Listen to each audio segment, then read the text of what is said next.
may pinagmimitingan na magandang pag-uusapan para sa lahat kung makakabuti ba talaga. So pag dito nakapansin nyo kami, dito kami sa may LRT dahil nakasakay kami sa LRT dahil pupunta kami ng Las Piñas kasi may pagmimitingan kaming maganda para sa amin. So dito na nga nakababa kami dito sa may LRT. So andito na kami sa may Baclaran. Ito na ata yung pinaka-the best na lugar na puntahan dito sa Maynila, ang Baclaran.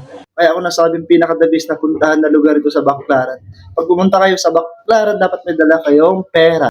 Kasi dito sa Baclaran, lahat ng mga gamit ng pinakamura, makakabili kayo sa halagang, magkano ba? 80 pesos. So, sa mga 80 pesos na bibilhin mo dito sa Baclaran, ang dami mo nang mabili. Dahil nga dito sa Baclaran, ang pinakamurang bilihan ng gamit sa lahat. Sa tingin ko nga, sa Shopee nga, pag bumibili tayo sa Shopee, parang dito lang pinipick up sa Baclaran. Kasi dito kasi sa Baclaran, ang daming mga murang bilihin. Tulad ng mga sapatos, notebook, tsinelas, t-shirt, keys ng cellphone, charger. So, andito na lahat sa Baclaran. So, ito na nga, pinuntahan namin tong sapatos na pangbata eh. So, meron dito mga sapatos na pambata. Hindi lang pangbata, siguro mga 9 years old, 2 years old, 3 years old, 4 years old.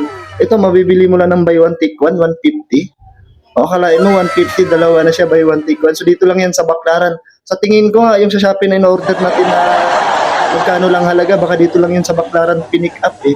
So nga dito, narinig ni Kuya yung sinabi kong sa Shopee nag-order tayo, baka dito pinick up. Sabi nga ni Kuya, tama ka. So andito nga kami. So hindi na namin na tuloy yung pag-ikot namin sa Baclaran kasi nga, I'm going to Las Piñas. May pagmimitingan kaming mahalagang bagay para sa amin. So, andito na nga kami sa meeting at kasama ko si Bert Tuason.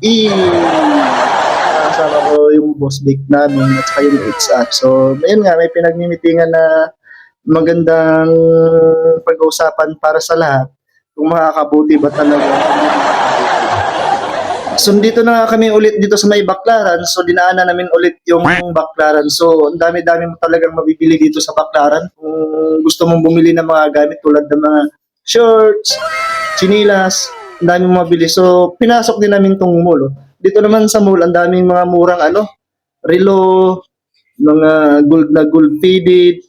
Ang dami mo talagang mabibili dito. Kailangan pag pumunta ka rito sa may Baclaran, may dala kang pera. Talagang 1,000 pesos siguro pag pumunta ka ng Baclaran, ang dami mo nang mabibili ng mga mumurang gamit eh. So, kayo, pag pumunta kayo ng Baclaran, kailangan may dala kayong pera. Sa mga halagang 1,500 o 2,000. So, makakabili na kayo ng mga chinilas ng mga anak nyo, damit, t-shirt, or sa mga mahilig ng mga gold faded, meron dito ng mga gold plated. So, thank you guys. Thank you for supporting my vlog.